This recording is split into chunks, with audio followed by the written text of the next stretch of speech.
Hello everyone and welcome to the Hockey Hub. So today we're going to be taking an in-depth look at the offseason of the Ottawa Senators. Now I'd say most people can admit that Ottawa's had a very good offseason so far. They got their goalie in Matt Murray, they got a high draft pick in Tim Stützle, they made a very good free agent signing in Evgeny Dadonov, but that's not all they did. So like the Toronto video, we're going to break things down on a step-by-step basis. We're going to start with the draft, go to any trades they've made, and then do free agency. And of course, I'm not going to be talking about some of the minuscule moves that they've made, but the moves that are relevant to the roster this upcoming season. So starting off with the draft, I think Ottawa had a very good draft for the most part. Obviously, Tim Stützle at third overall. Thankfully, it's a deep draft because Stützle looks like he's going to be a fantastic player. He's projects as a top liner, whether that's at left wing or center. Jake Sanderson at 5 is where I have some questions. I don't believe Sanderson was the best player on the board at 5. I think Drysdale was a better pick. I think a guy like Cole Perfetti or Marco Rossi would have been better picks.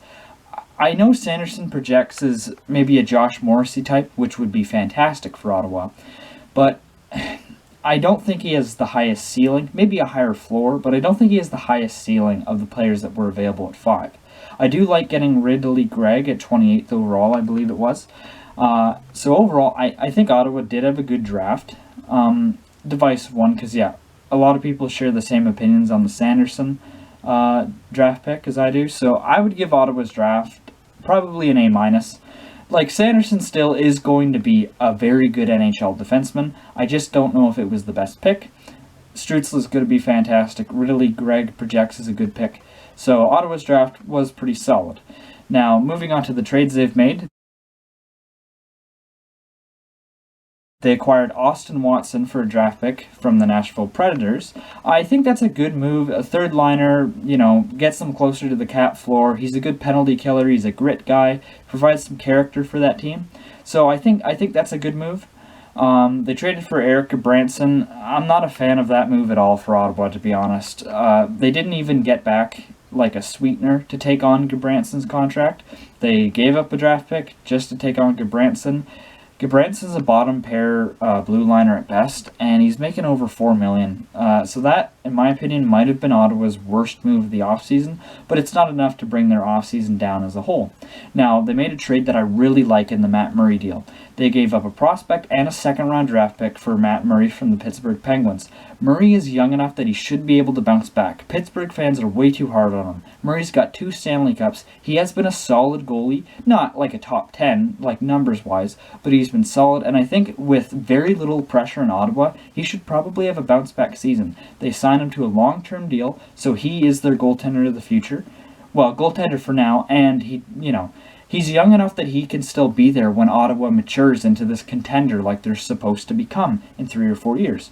So I really like that trade for Ottawa. They didn't give up much to get him. I know some people think it's a bit of an overpayment, but with Ottawa's cap situation, that's not really much of a problem. Like overpayment on the contract, I mean. So I don't think that's much of a problem for Ottawa. And that pretty much does it for like their notable trades. They also acquired Josh Brown, which he's another bottom pair blue liner, just shoring up that defensive depth. But free agency is where things got really interesting for Ottawa. Now, to start, they bought out Bobby Ryan, which I don't understand, to be honest. Bobby Ryan had that great story of him recovering from alcoholism and scoring a hat trick in his first game back in Ottawa. A real character guy, a locker room leader, and a guy that the city of Ottawa was really rallying around. So they bought him out, which is good because it does allow him to, sign with whatever team he chooses. And I was thinking maybe a contender, but he signed with Detroit. But yeah, and I don't get it, because it's not like they needed to move out some cap space. They needed to take on more cap space.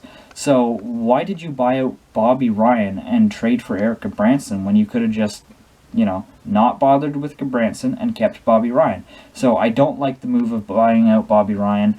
I'm not a fan of it. I don't think it was a very classy move either, considering his story and everything. But I do understand hockey is a business, and we got to look at it from that side of things.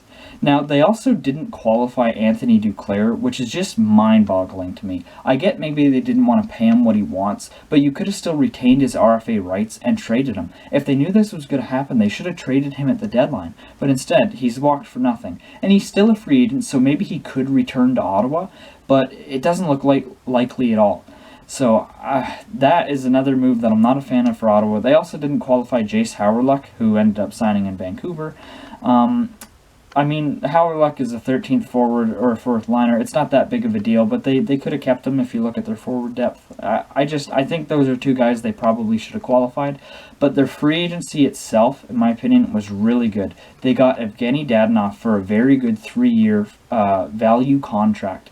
$5 million AAV. Dadonov is going to be a top line in Ottawa. He's probably going to put up decent numbers, and he should be a good locker room presence and a veteran for that very young Ottawa team.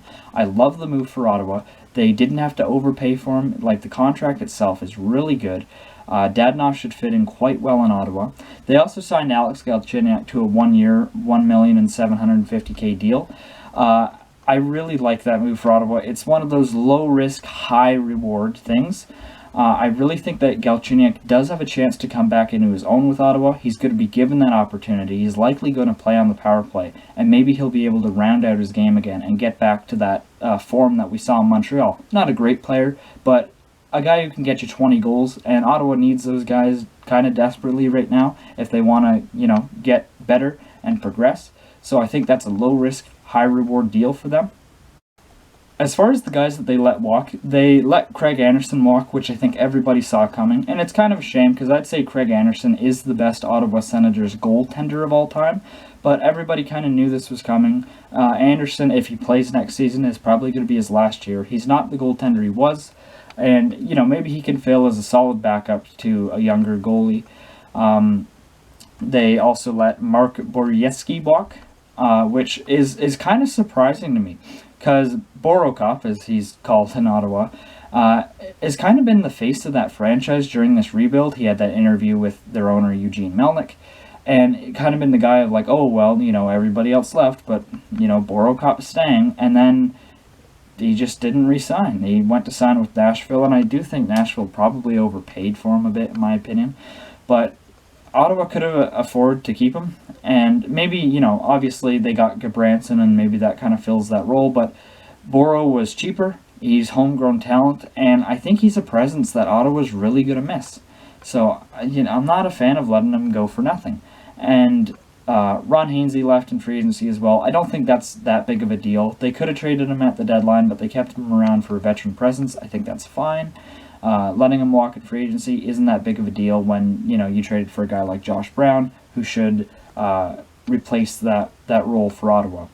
So overall, if you look at what they gained and what they lost, I'd say Ottawa definitely got a lot better this offseason. They got a goalie. They added a top-line forward, in my opinion, very high draft pick. Their young players should progress as well. They had a good draft. I think Galchenyuk is a good under-the-radar signing for them. I'm not a fan of some of the needless losses that they could have kept Duclair. They could have, or not kept them, but they could have at least got something for him. So players that they lost, I feel like they could have got something for, whether that's, qualifying them or trading their rights for a pick or something like that. So I'm not a big fan of how they dealt with, just letting go of some of their guys, but the guys they brought in, I think, very good additions for the Ottawa Senators. Ottawa should be a very improved team this year. I don't think that they're going to be a playoff team. I don't think that they're going to push for a spot, but they should be a team that probably floats around 500. And if you're an Ottawa fan, that would be welcome to see, considering they have been a basement dweller in the past couple years. If Ottawa plays in a Canadian division, they're likely 7th, but I don't think that they'll be an easy team to beat night in and night out. Overall, they got a lot better. They got tougher, they got grittier, but they also got more talented. So overall, I think Ottawa had a very good offseason. I would probably give them an A- as well, like I gave Toronto.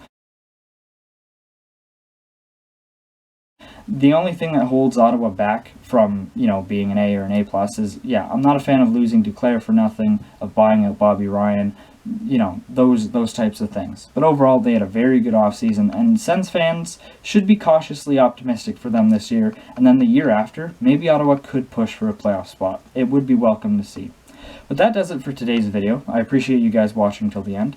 Please leave a comment, like, and subscribe, and I will see you guys later. Bye for now.